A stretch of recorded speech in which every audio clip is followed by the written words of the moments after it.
胖猫事件再次迎来新进展，警方对调查结果进行通报，谭某未实施虚构事实或隐瞒真相的行为，不存在违法行为，不予立案。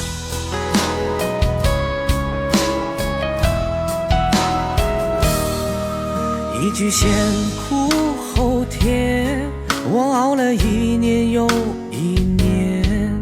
曾经你腔热血的少年，如今变得沉默寡言。风雪压我2、3年，心中早已无怨言。他日若得脱人发，生死荒烈也算甜。我羡慕的幸福总是得不到，爱我爱的人也没有照顾好，受过的伤总是无人知晓，如今也被现实磨平棱角。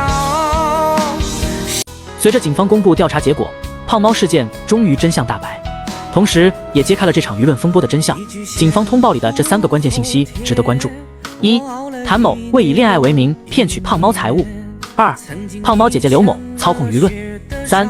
警方通报胖猫与谭某经济往来情况。最后，胖猫姐姐刘某引导舆论网暴谭某，该行为已涉嫌违法。让我们不解的是，她怎么会有那么大的能量，能引导舆论走向？记得点赞关注哦。